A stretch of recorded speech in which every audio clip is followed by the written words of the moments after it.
Welcome to the Avert Your Eyes Podcast, where we talk with some of the most creative people within North Texas and beyond. I'm your host, Michael Gibson Jr. We have podcast merch available for sale, including the very stylish Avert Your Eyes Ladies Tee and more. Go to avertyoureyespod.com and help out the podcast and get yours today. This episode's guest is Richard Hennessy, a Fort Worth musician who originally hails from New Jersey. Richard provides vocals, guitar, and keys as 1/3 of the band Henry the Archer. Their discography includes When Something Means Nothing, Spacesuits for the Modern Astronaut, and Zero is a Number. Henry the Archer won Song of the Year at the 2017 Fort Worth Weekly Music Awards for their track Wifi-Pets. I saw them perform a while back during Kimball Fest, and I have to say, whoever is the musical director of that show always brings solid acts. Richard Hennessy, along with the drummer Kevin Geist and bassist Charles Marchbanks, are set to perform during Day 2 of Fortress Festival, which takes place in Fort Worth's Cultural District, April 28th and 29th. You can find out more info on Fortress Festival by visiting fortressfestival.com. I recently sat down with Richard and we discussed his musical journey, the formation of Henry the Archer, the inspiration behind the band's name, and so much more on episode number 27 of the Avert Your Eyes Podcast. Consider yourself warned. We just signed on last week to do another film festival, so we will now have like 4 film festivals. Jeez. So it's just like, I'm excited because I'm a film guy. So right. Like, I love the arts. Like I just did a music. little acting. I just did my first short film acting scene. Cool. In Denton. It was very interesting. For UNT?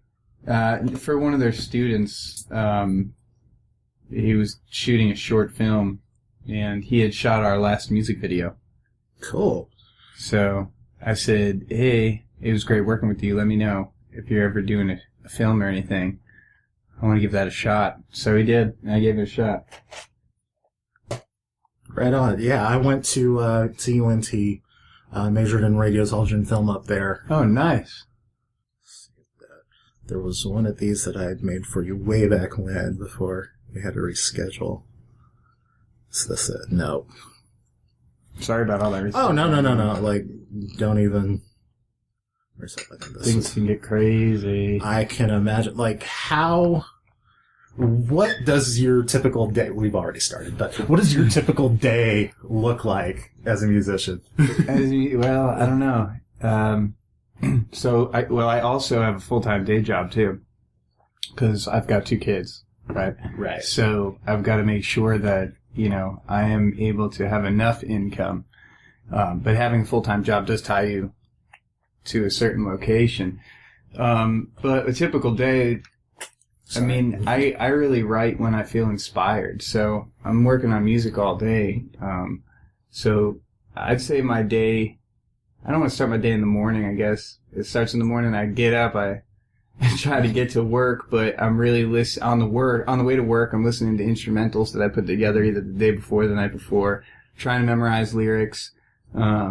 Because I record them all on my phone, and I'll play them through Bluetooth on my speaker. And so I'm the guy at the stoplight that's like, singing, but it's not really like anything, you ever pull it to his own stuff. Just like trying to, so then I do that, and then, I get to work, and I really try to, once I get to my day job, try to bang out and focus as much as possible on what I can do with that. So that way I have a lot of airtime, free time to sort of focus on my music, pop out, send a few emails, do what I have to do to really, because my passion is music. It's something that I want to do, and I feel like I'm getting some ground now. So yeah, we'll see. Then I get home. Sorry, it's been my head's all over the place. So then Mine usually is too. So then I'm on my way home. I'm doing the same thing. I'm listening to music, or a lot of times I drive, it's silent, and then I'll just, start freestyling in the car, just for inspiration, and sometimes the roads make sounds that turns into notes, and, I spend a lot of time in the car, man. That's why I talk about the car so much. It takes me an hour and a half twice a week to get to rehearsal with the rest of the guys in my group. So I drive 1.5 hours every time I'm going to practice. I listen to music, or I'm writing down lyrics. Not while I'm driving, but when you're driving in rush hour, you're not really going anywhere. You know what I mean?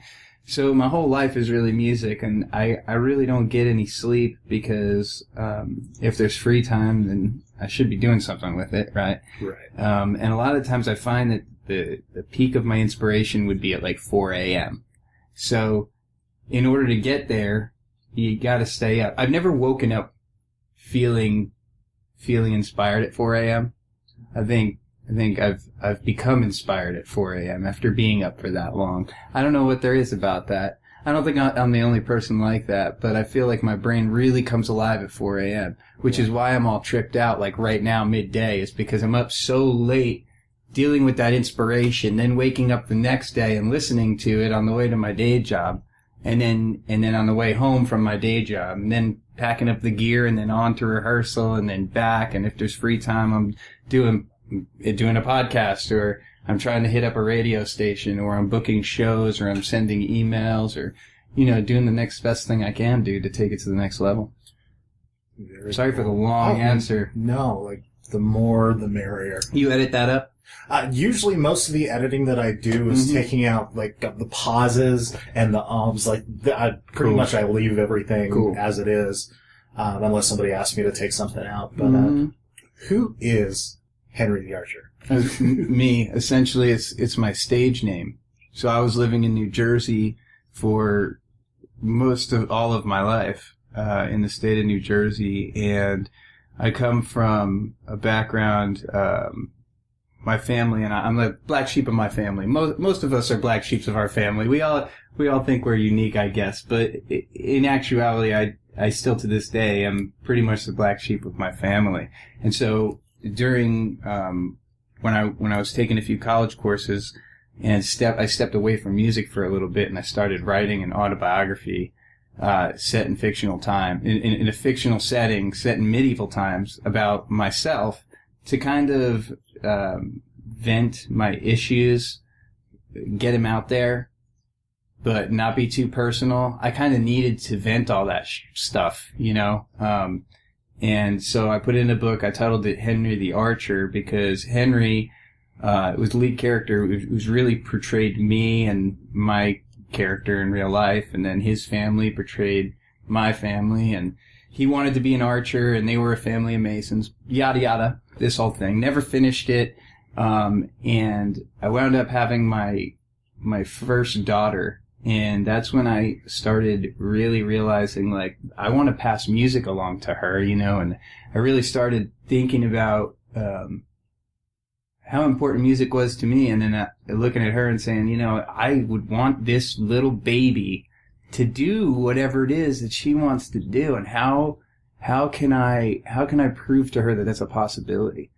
And then to that, I found inspiration in that, and then that's when I just started, I'm gonna take a stage name, Henry the Archer, turn this stuff around, and really start branching out. So I was living in New Jersey, but I would write songs and perform as Henry the Archer in New York City or Philadelphia or wherever I could get to that was within a one-day trip. And I would just start playing all these shows that I could play just as one person, acoustic.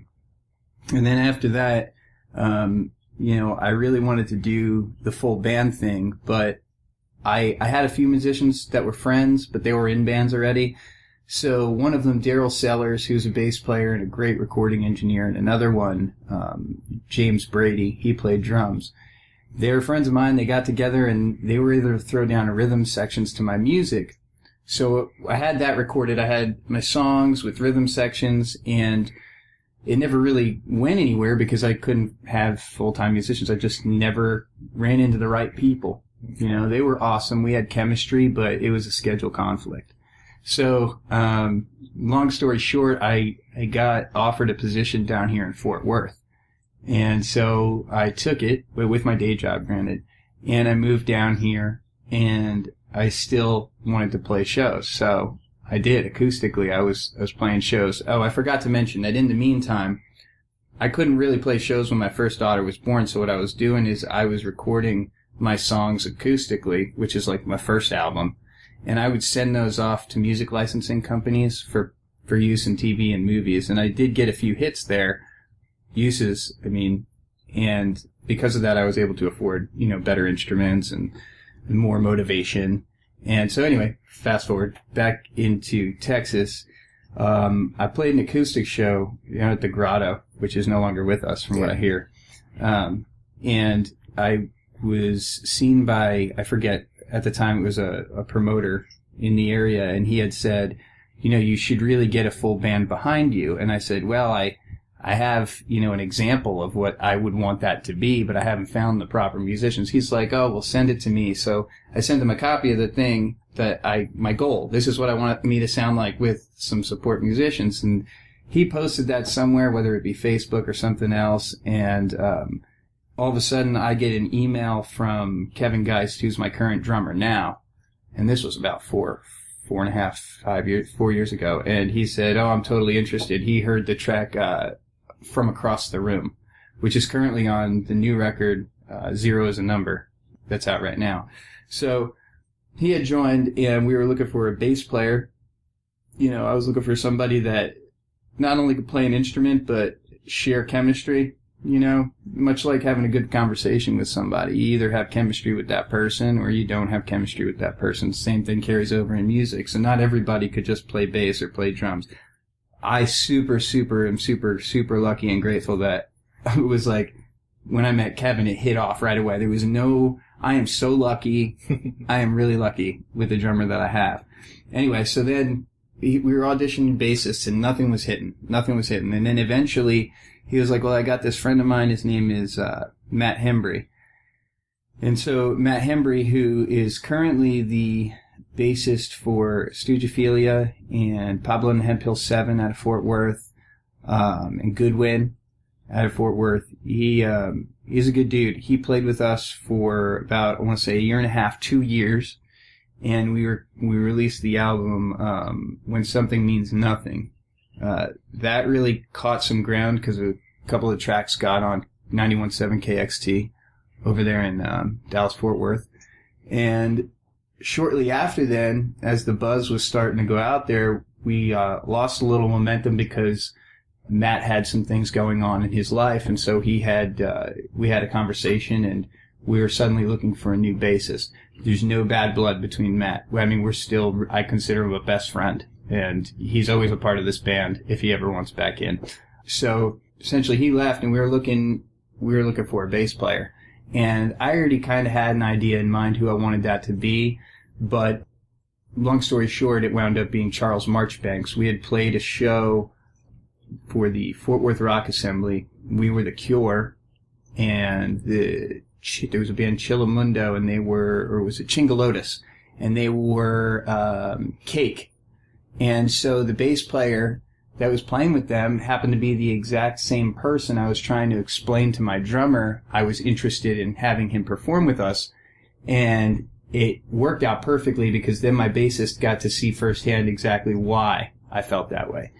And so my drummer was on board, I was on board. So then I hit up Charles on Facebook. I sent him a message, hey, would you be interested? So we met up at I forget where it was. I think it was the Bearded Lady, downtown Fort Worth. Yes. The Bearded Lady. Yeah. I think it's the Bearded Lady off Magnolia there. Fancy food and beers. Anyway, I think so. Let's go with that. So we met there, and he said he was down and he was in, and so it took a little. There was a little bit of a curve because it's all about. Charles doesn't necessarily play anything exactly like Matt played, and I wouldn't want him to. It's really about what Charles can bring to the table, just like it was about what Matt can bring to the table. Correct. So the learning curve wasn't so much Charles adapting to what Matt was playing. It was, how is Charles going to interpret this song and play it, and that we can all vibe to it too. And it worked out. It worked out perfectly, and I'm happy with it. I have no complaints. Yeah, and so that's where we are today. That's the 3 line of Henry the Archer.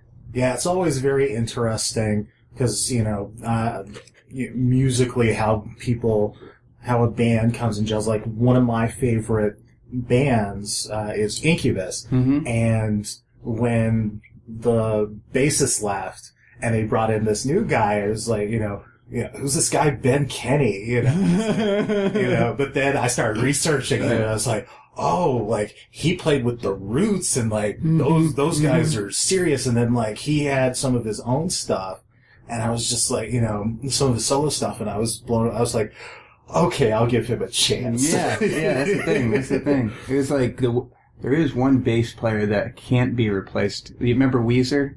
Yes. They had Matt Sharp, and then they lost Matt Sharp to the Rentals somehow, and they have never. I mean, they must have been through 5,000 bass players since him. I feel like they've always got a new bass player, and since he left, I just haven't been into that band.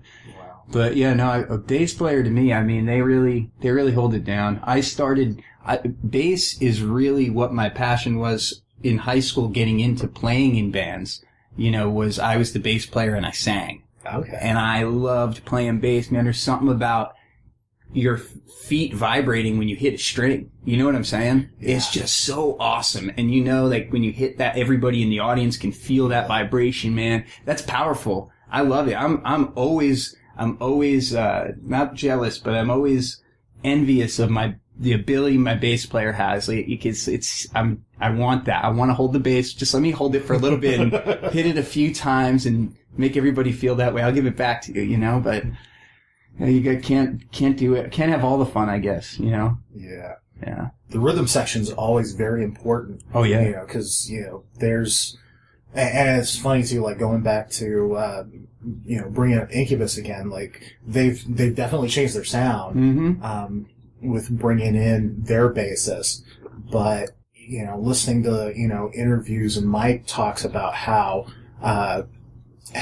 Ben would bring out more of his playing because their bass player, their previous bass player had like this funky groove, and mm-hmm. I really enjoyed it, but it put more onus on the guitar player to bring him out. It was like, okay, I could see that. Yeah. Oh yeah. Yeah. So circling back around, like you were talking about how you were wanting to play music for to have something for your daughter. How do they take to music? So whenever I have them and they're visiting with me, I bring them to the Guitar Center, and they go right to what they want, and they know what they want. I have two. One is 7 years old, and the other one is 4 years old. And my 7-year-old is coy the word when you're very standoff, you're shy, you kind of keep people at an arm's distance until you warm up. She is wicked beat keeping drummer. I mean, wicked. Like, when she was 1 year old for her first birthday, I bought her a full-size Fender Stratocaster, a pink one, which is ridiculous because half the guitar was still bigger than her, but she's not really into guitar. She loves drums, man. She'll go in there and she'll beat it, and she can already play more beats than I can play, but it's because there's something special about a drummer. Like, a lot of us, we overthink too much. And to be a drummer, you can't overthink. You have to have confidence in yourself to hold that beat. And that's what separates good drummers from people that can't hold beats. And that's why I have so much respect for my drummer. It's because he just, I don't know. And then, so my daughter, I get carried away. So my daughter, she's really, really, really wicked at drums. If she wants to run with that in her life or not, that's totally her call. But I can tell you that my 4-year-old is somewhat of like a show person. She will walk right into Guitar Center. She'll walk in, she'll hit the mics in the section just around to see which ones are the live mics and then she'll find it, she'll put it right up to her mouth. I love my daddy so much, and she'll just rip it. She'll rip it so hard. It'll be like, and it's like, I have that moment, where I'm faced internally, that battle. It's like, man, for a second, it's like, should I be embarrassed right now? Like my daughter's screaming into a microphone, out of control. My daddy is awesome. But then the other part of me is like, that is the definition of rock and roll. Yes. What are you thinking of that? And I'm just, then all of a sudden this wave of just warm happiness surrounds me, and it's just super awesome. And she's built up crowds before. She likes the piano a lot, but she really likes singing. My 4-year-old loves singing. She loves the piano. I taught her, was it Jingle Bells 2 Christmases ago when she was about to turn 2. And I taught her just the single notes, Jingle Bells, and she played it. I got it on video. I know there's probably more talented kids and less talented kids, but these are my kids. They're awesome. That's what I'm saying. That's awesome. Yeah, you need to cultivate the arts. Like that's one thing that I think is really lacking, in the schools. Like you keep hearing about them pulling the arts, pulling music and stuff. But I was a choir kid. I wish I picked up instruments sooner. Oh yeah. And stuff. And you talk about the drums. Like I've always dreamed of playing the drums myself. Oh yeah. There's just something about the rhythm. I know. I talk all the time with my co-parent, and I tell her, I'm like, we really need, right now, because they live full time with her, I'm trying to figure out how I can convince her to allow a drum set in the house, because it's not even my house. Yeah. So that's really my challenge I'm working on right now, because I want to be able to teach them, but they need the ability to practice every day. And in order to do that, you need approvals. So, yeah. There's also electric kits. So. It's true. Those things are expensive. They are. Yes. They are. Very much so. Yeah. Very cool.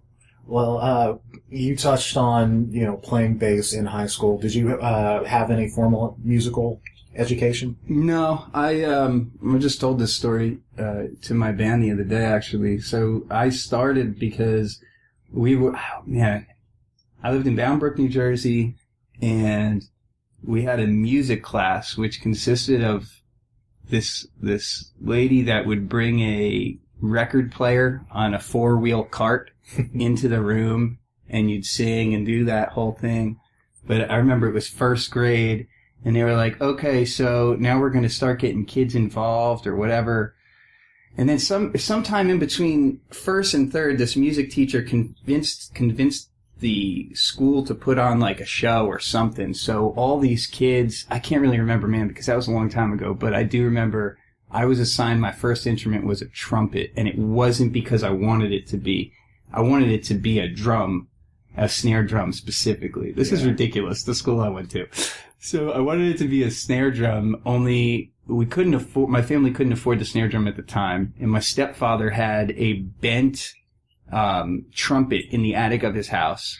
And so he's like, you could play the trumpet, you don't need to play a drum, we've got a trumpet, and I'm just like, in my world, those are 2 different things, okay? Right? Yeah. So, okay, so sure, I don't have any money or a job, right? I'm a little kid, so I'll play whatever you give me, and I take this trumpet to school, and the school was like, no, that thing is bent. And then the music teacher was like, oh, you know what, we've got a snare drum you can use. So I had a snare drum, and I had the thing, and I had the book, and I was learning my whole notes and my quarter notes, pop, pop, pop, pop, pop, pop, and my stepdad would lose it. What are you doing? And then eventually it was just, that's exactly what I was talking about my kids now. It's like, you need a place to practice. I didn't have, a supportive family when it came to music. It was very bad, man, and I just want the opposite for them. So long story short, I had to stop music altogether. It wasn't until I turned 16 that I picked up the guitar and started playing music forever. Yeah, and never stopped again, because I was no longer in an environment when I had to like shelter myself in who I actually am. Yeah, right. Feels good. About how long do you practice, like your solo and then with your band? Like right now? Yeah. Here's a good example. So my girlfriend got really aggravated with me yesterday because I played 10 hours of guitar straight. Wow. I just couldn't stop. I got this brand new guitar that I've waited months for. It's actually a Gibson. It's related to you. But, but I make it a point every day I get home from work, every single day, I make a point to play 1 hour every single day.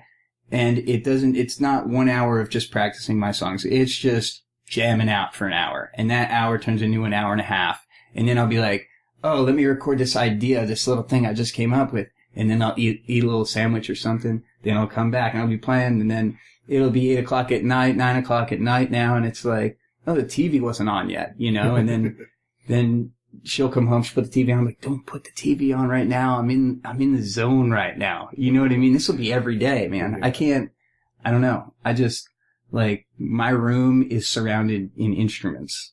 Like, for real, like, that's all I want to do. It's all I want to do. And I can't even bring a guitar into my work.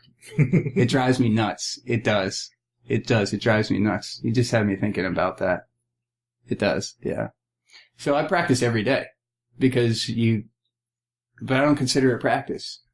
I just have to do it. I love it. I love it so much. It's therapeutic. Yeah. You know what I mean? It's therapeutic. I don't know. You lay the guitar in your chest, you lay in bed, and you feel the vibration of every note against your chest, and you could just do it for endless, man. I don't know. Just do it forever. And then when you're alone, you feel so, I don't know. Loneliness is very inspiring. You know, it really is. The silence and then filling that space with sound and nobody's around and there's no judgment, no nothing. You could just be free. I love that feeling, dude. I love it. It's so great. I really do. I don't even know what your question was. I just got lost in my mind again. Yeah, it was just about how long, how often you practice. But that's part of the reason why, I created this podcast is because, like, I love talking to creative people about, where they came from and, how they started doing whatever it is that they do. But just seeing the joy and the passion on their faces, like, and I hope that conveys when people listen. Yeah. Like, that's what I love, is just being able to share in the joy and the passion that people have. Yeah. You talked about your writing process, but, like, how would you define the band's sound? Whew. Y'all have a great sound. Thank you. I would define it as, or it's cross genres. Like, there's not, like, really one genre. Like, a lot of bands would be like, I don't really know what I sound like. But to be honest with you, I'll tell you my opinion of who we sound like, and then you'll listen to it and you'll tell me something else. You know what I mean? Like, like, we've been told, like, because we've got reggae sections, we've got post-punk sections, we've got really heavy sections, we've got romantic-y love ballad areas. It's like a smorgasbord. It's a cornucopia of sound. Somebody asked us, somebody asked me a similar question to this, how would you describe your music? And I say, like a sandwich. That's what I say, like a sandwich. Sometimes you turn on track one, you might get, a grilled cheese. You might just get an acoustic song with some vocals. Next thing you might get that with a little piano and a little bit of tambourine. I don't know. But I don't hold myself to a standard, because then I'm holding my inspiration and my art to a standard. Right. You know what I mean? I can't do that. And, like, for instance, a band will come out with an album and they'll sound like one way, and then they'll try to re-emulate that sound on their second album, and it's never going to happen, man. It's never going to happen. It's like, just be you in that time, because all that exists is the time that exists right now. This time, right here. Not later is not guaranteed, and before then already happened. So, however you're feeling now, that's what you got to be putting down, and that's why everybody's like, man, their second album just wasn't as good. Just wasn't as good. Well, of course, because you're looking for the first album and the second album. Right. But artists do the same thing. And then they break up thinking like, oh, we passed no, man, you're just in a different place right now. So play that way. And so that's the Henry the Archer sound. Is just like, every album sounds a lot different, but it's just, and every song, it's just, how do I feel? Like, maybe I just feel like throwing a reggae part right here. I'm going to do that. Why? Because nobody's putting any expectations on me, and I'm not putting any expectations on myself. If I want to scream like a madman and then subtly say I love you afterwards, guess what? I have the microphone, and that's what I'm going to do, because that's what I want to do. Right. And there's no laws when it comes to art. So, I don't know. I don't know. It's crazy, because I really don't know what we sound like. Because I don't listen to a lot of music. I know there's a lot of songs that I like. Oh, I like that song. I like this song. Oh, who? I don't know their name, because I just don't know. Like, I'm always trying to write.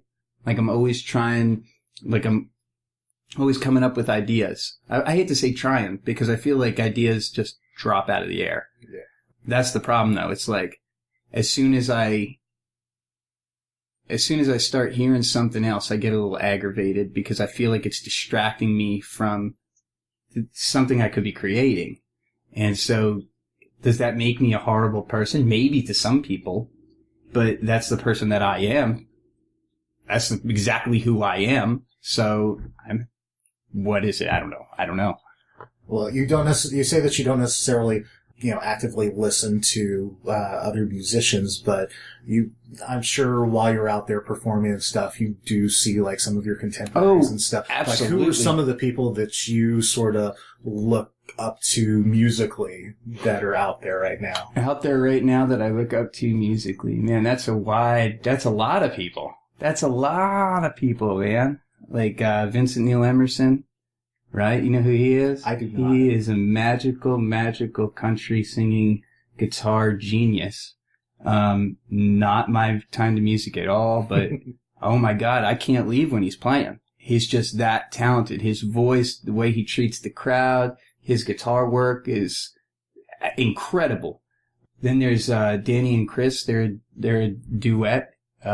They're awesome because of their vocals. Like you just listening to their voices is just like encapsulating. You can't walk away. You feel like you're committing a sin, And then there's people that put on nasty shows and that are really like experimental, like I Happy Am. They're a band and they also don't hold themselves to any rules or anything. They pull out a kazoo in the middle of a song and tear it up. Seriously. And then there's bands that are tight and you go out and you see them and they're exactly what you expect. And that doesn't mean that I don't have respect for those bands or I'm not into them or I don't love those bands. But like you said, I don't know.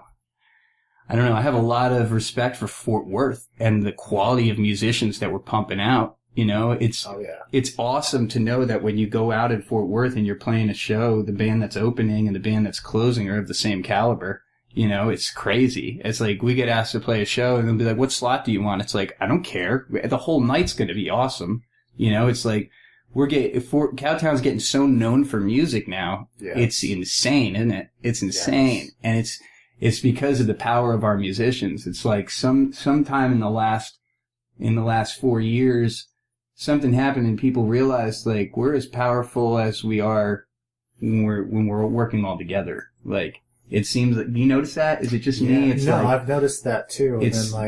And then I've also noticed, like, I haven't been to a lot of the, smaller room shows, but, I did, experience you at Kimball Fest. Was that like 2 years ago? Mm-hmm. And, I've been to the past few of those events that they've held. And I have not been disappointed with whoever does the selection for those things. I'm just like, oh my God, everybody that they bring is a solid musician. Yeah. I know, that's the thing. It's like, I don't know, like I've never been, so that's the other thing. I feel like everybody I share the stage with is like,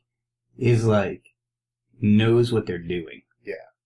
And it's like, when you're a little kid and you think like all the grown-ups know what they're doing, but then you're a grown-up and you realize that nobody really knows what they're doing. Right. It's true story. And the same thing, it's like, I get up on stage and a lot of the times it's just like, when I look back on like when I was like way younger and I'm like, the quickest way to get here was just being myself.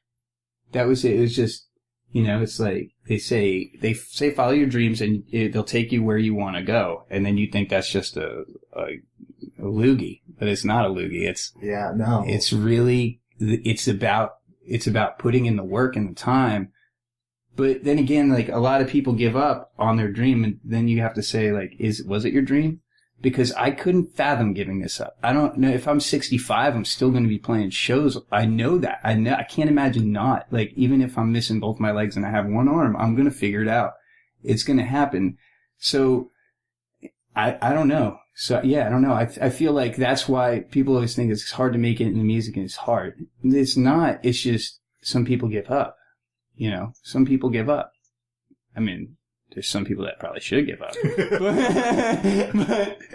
but there's also a lot of insanely talented people that do give up. And maybe that's okay, because maybe that there's a difference between talent and passion, right? So, I don't know. Yeah, I wish more people, either, followed their dreams or whatever, that entails for them. Because I would just love to see more people happy. Right. Well, the society we live in doesn't make that very possible. So. Yeah, it's unfortunate. It really is. It's unfortunate. There's ways to make everything happen, though. There is ways to make everything happen. It's just society does not make it easy. Right. At all. Yeah. Exactly. You play music around this image that you've created of Henry the Archer. How important is brand and image to you? Oh, it's very important. It's very, very important. When I step into the role of Henry the Archer, I feel free. Like Richard Hennessy right now, I have so many responsibilities. I have so many things I need to manage and keep up with. But as soon as I step into that branded character I've created for myself, that mindset is cartoon land. There's no rules. I'm not anything that I say or do. God, I hope it's responsible. It's not like I'm out there getting inebriated. I actually don't even drink. That's something I stopped a while ago. I think I'm just so, I think branding and marketing are absolutely 100% important. How's anybody going to know who you are or be able to identify you? Because like we were talking about a minute ago, there's 1,000 people out there that are populated, but if only 20% of those people are branding and marketing themselves, those are the 20% that are going to get the attention, because they're the ones that the media is easily able to talk about, right? Like, let's take a name, for example. I was just watching something the other day about the value in a good name, right? Like, you could be the most wicked musician alive, but if you don't have a good band name, something that gets stuck on the people's tongues and something that's easy to say, then you're easily forgotten. And you're just going to keep working. You're going to keep playing awesome shows, but then people aren't going to remember, right? They're not going to say, what'd you do last night? Oh, there was this awesome band playing. Oh, what were they? Oh, man, I can't remember. Because at the end of the day, a band is just like any business, right? Just like any restaurant. What restaurant did you go to last night? Oh, what was the name of that restaurant? Oh, I can't remember. Dude, everybody knows a Cheesecake Factory. Because think of the name, right? Cheesecake Factory. It's ridiculous. Nobody can forget that name. It's branding genius. And so, I don't know. I think name is important. I think follow-up is important. I think if you play a show, you should be hiring a photographer to cover that show so that a week later or during the week after the show, you could share with the people that weren't at the show and say, hey, hello, this is all the fun that went down. And those people are more likely to come out to the next show because you're marketing yourself as a fun experience, because it is a fun experience. But nobody's going to know that unless you do some advertising, right? So a lot of people think that if they're born with a talent, which amen if you are, and there's a lot of them that are, that somehow they are privileged. You could be born with a talent, but newsflash, there's no privilege involved. You need to work for it. You have to work for it. This is the bottom line. So to make it a little bit easier, you hire people that are really good in other professions like marketing or anything. I don't know. It's just important. You got to invest in yourself. So I don't make any profit every year, because whatever we make off of performances or online sales, it gets reinvested right into the band, into more merchandise, or hiring an artist to professionally draw a better logo, like I just got done doing. You got to spend money to make money, like any other business. And I just want to do what I love, and to me, it's worth spending whatever, Right on. Yeah. What would you say is the biggest challenge for you and your band? The biggest challenge for me and my band is essentially financing and time, right? So my biggest challenge right now is that I work a full-time job Monday through Friday. So that ties me down 50 hours a week that I could be writing music. I could be in other states or countries performing, but I only get X amount of time off away from that. So my biggest objective right now is to increase the income of my music performances and, decrease the need for my day job. Once that happens, I'll be able to take off and do what I want to do, that's my goal. What was it like the very first show that you performed at? Oh, wow. Dude, that was a really, really long time. My first show? Yeah. I don't know if I remember. My first show was probably when I was 16 in somebody's living room. Holy cow. I've played thousands of shows. Let me see. Man, I don't know. I really can't remember my first show. Is that sad? I can't remember my first show. Probably still, between all the shows that you do, you're probably getting in all these different experiences. Is there a favorite place that you've performed at, and what was that experience like? There's really my favorite place to play, and I've answered this pretty much the same down the board, is every show is a combination of the performance and the response from the performance. The response from the performance being the audience. As long as the audience is involved in the show and their energy is flowing through the band and the band energy is flowing through them, then that's the show I want to be at. And whatever venue that takes place in, usually it happens at smaller venues, smaller places, because you can feel the vibration of the music through the bodies in the room. It's sold out, usually, these smaller locations. So there's just a lot of spirit between, you could feel people's souls in the room. Right. And then the music hits the air. And it's just, that's the show, man. Whatever show that is. I play one of those at least once a month. I mean, I play a lot of shows, but I at least play a small venue show at least once a month. There'll be like a small comic book shop, and then they'll get a PA that's too big for the location. And it's so awesome, I'm telling you. And it's you'll play these massive shows, like we're playing the Fortress Fest or like Kimball. Yeah. And it's great, and there's these people, and it's outside, but the sound dissipates. There's a space between this platform stage you're on and the audience. There's a little bit of a disconnection there. Yeah. Whereas if you're in a smaller venue, there's something intimate about it. Inside, man, you just feel everybody's energy and you feel them, dude. You feel, and that's really what makes the show. That's what makes it special. That feeds the life into you and makes you want to do it again. Because when you hop out on the big stage, it's awesome, freaking awesome. But man, I don't know. I just love feeling people's positive energy. I really do. I can use it. I try to be a positive person. Lord knows I try to be a positive person. But any ounce of positivity spiritually I get feeding from other people, woo, that makes me even more happy. That makes me perform better, put on a better show. Oh, man. Yeah, I really want to play a show right now, thinking about it. I really do.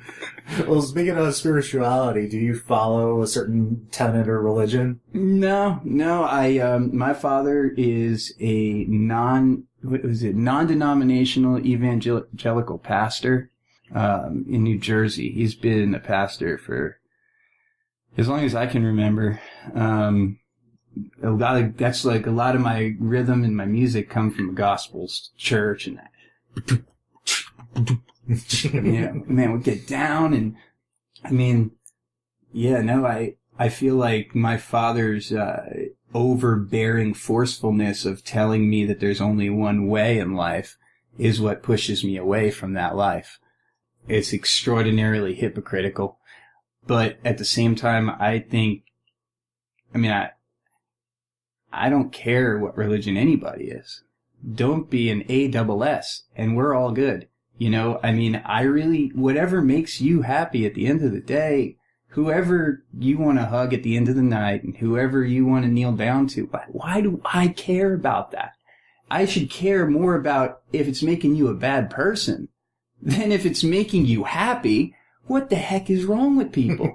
Seriously. It's true. like, we're so worried about what's making other people happy and that might contradict our beliefs in some... Dude, believe in yourself. Figure out how to do something. Do that. And then if you feel like you're being a bad person, that's when you lean on your beliefs, you know? I mean, I don't know, not everybody's the same. I hate to streamline people and say everybody's the same, but you know what? Everybody's got problems. Everybody's got problems, and some people's problems are bigger than other people's, but some people have the ability to deal with bigger problems, and some people can't. For example, somebody's grandmother could pass away, and they could be real close with their grandma, right? Their grandma could pass away, and they might be feelingless about it, like emotionless about it, you know, and then we automatically question, what's wrong with you? What's wrong with you? What does that mean? Anything? Maybe they were just on good terms, and they knew that their grandma was passing on, right? That same person, let's say that their cat just passed away. Whoo! Now they can't sleep, they can't eat, 2 months go by, somebody buys them a kitten. Life is still horrible to that person. Is it worse, the cat dying than the grandma? I mean, who am I to decide, right? What somebody else attaches their emotions to.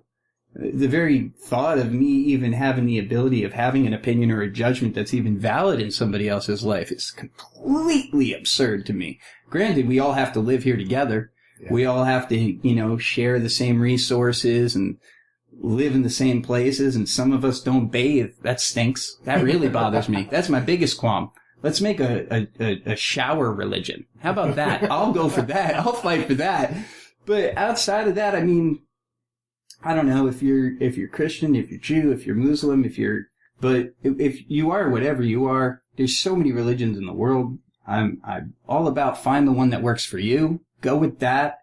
You know, the definition of the church in the Bible, as far as what I know, is a congregation of people of the same beliefs, right? Yeah. What the heck is the difference between that and a temple and a mosque and anything? I just don't see a massive difference.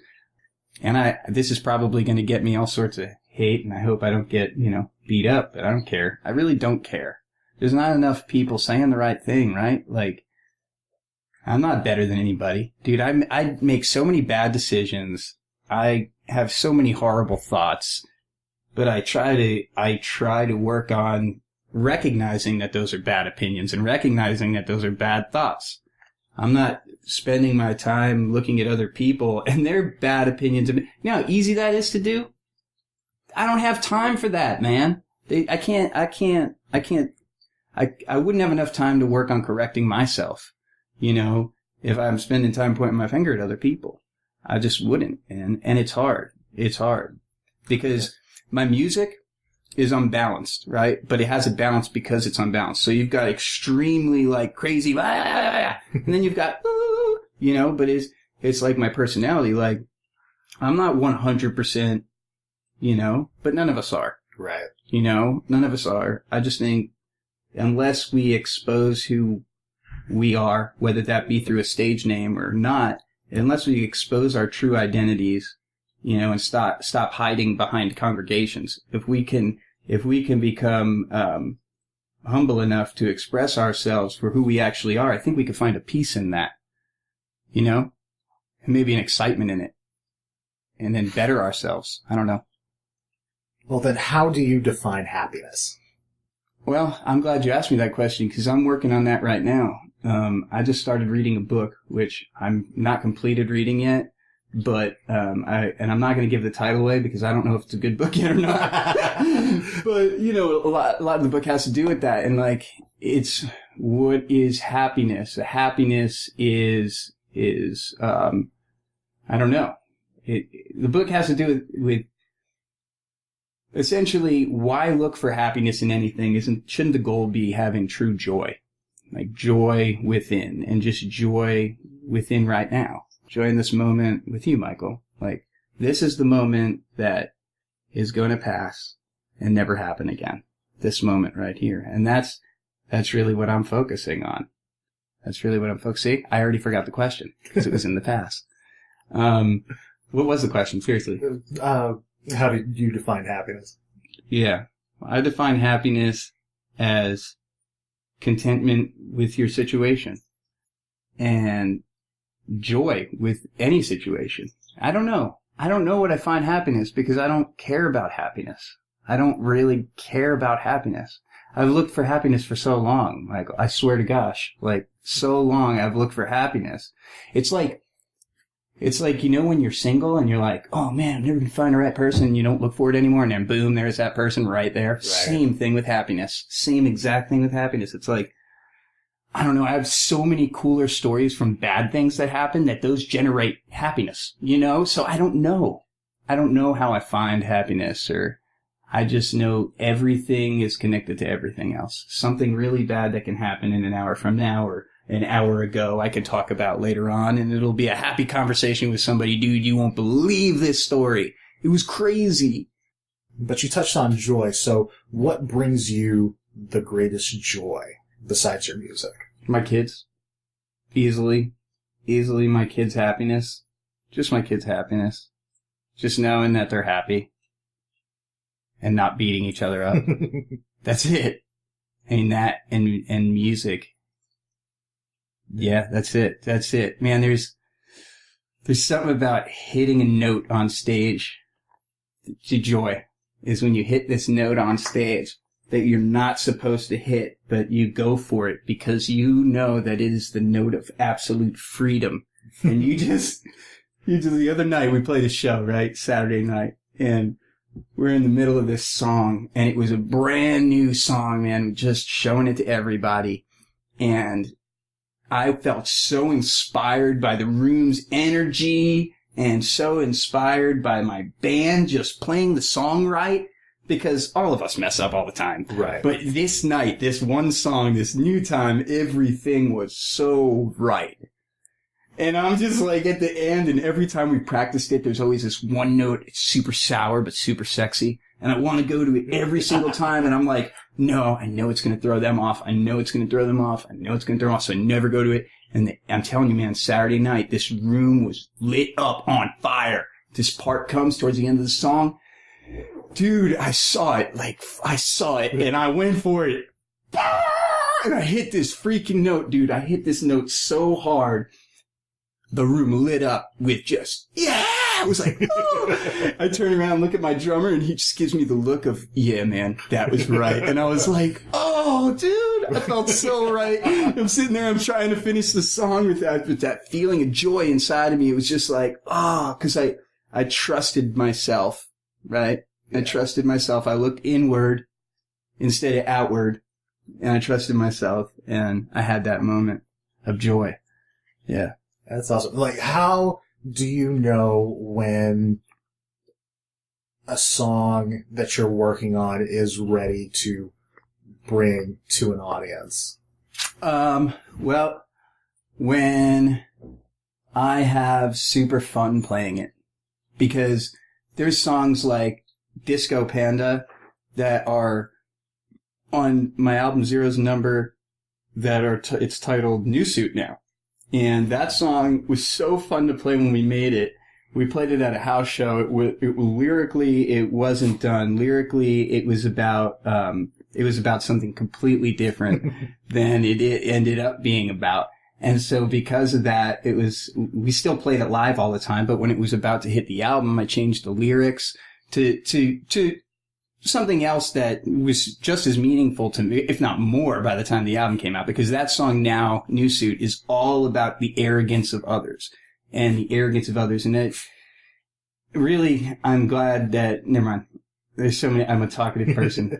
So anyway, it's all about the arrogance of others. Before, it was about the arrogance of particular people. And it turned out, after some perspective, it turned out being a song about the arrogance of others. So, those are my dogs.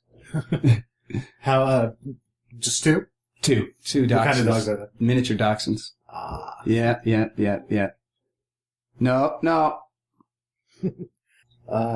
How do you define success?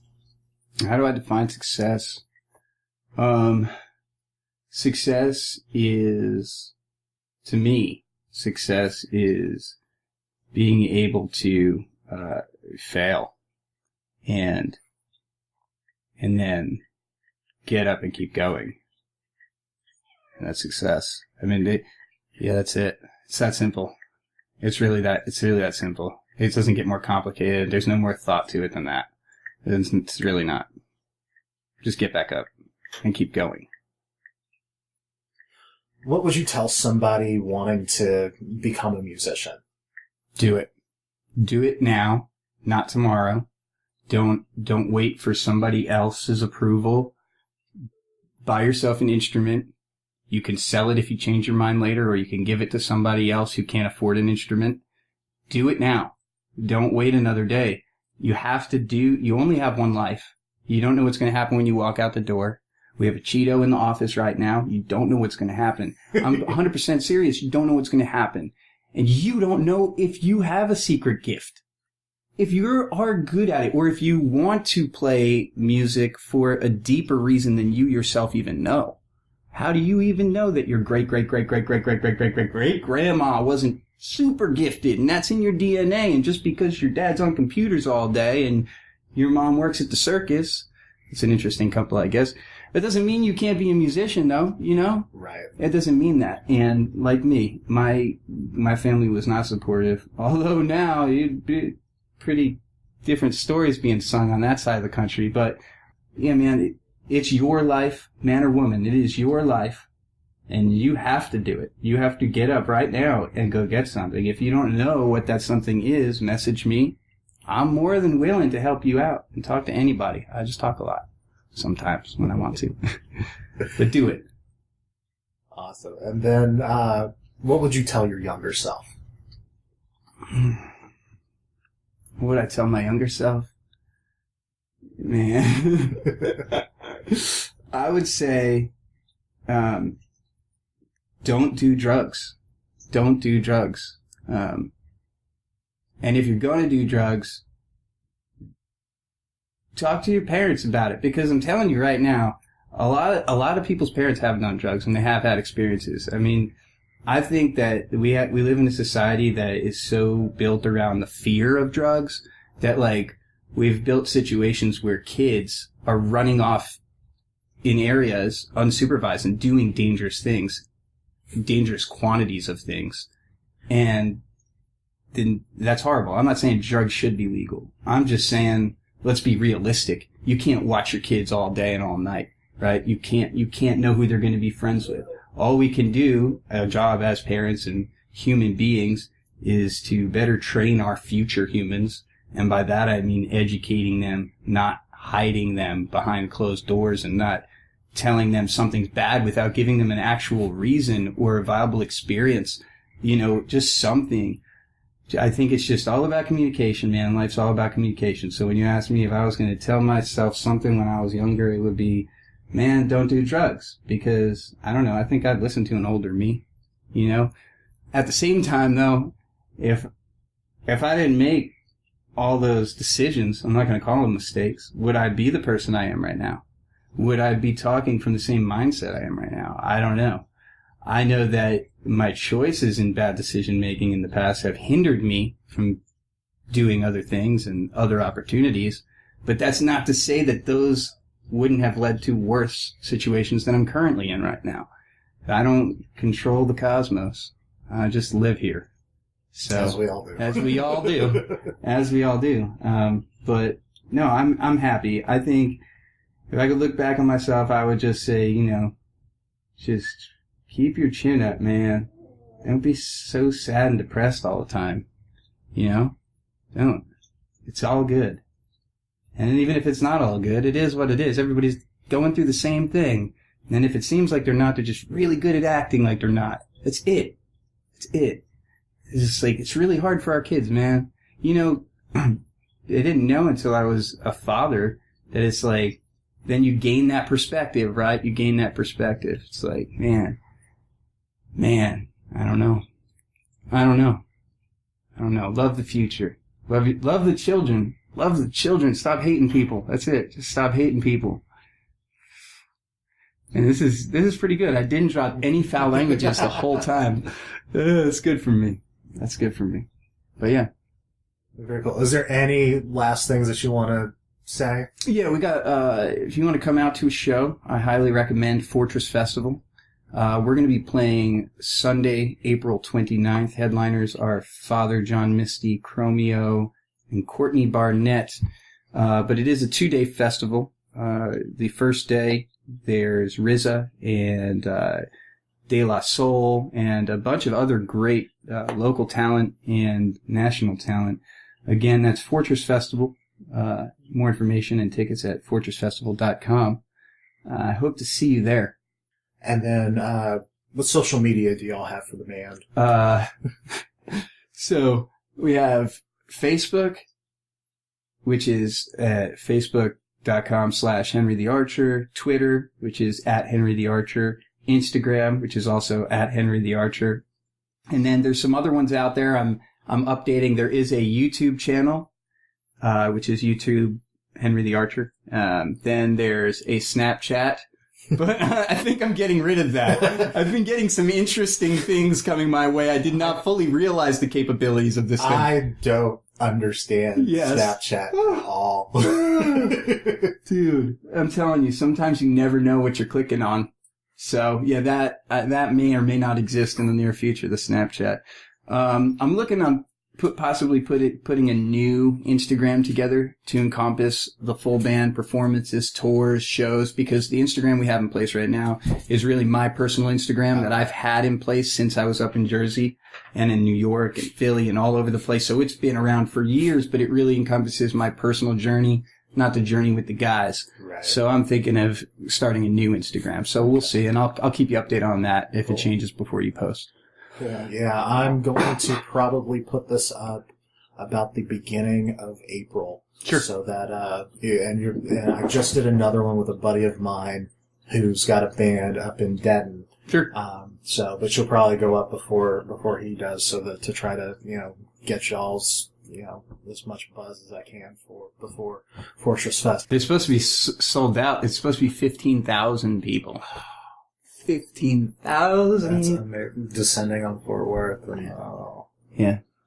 Yeah. And then I saw, you were performing, and then there was a De La Soul and stuff. I was like, oh, that's some huge people. Mm-hmm. There's some big things happening in Fort Worth. Yeah, dude. I'm so excited. I know. I know. Well, the city deserves it, man. Right.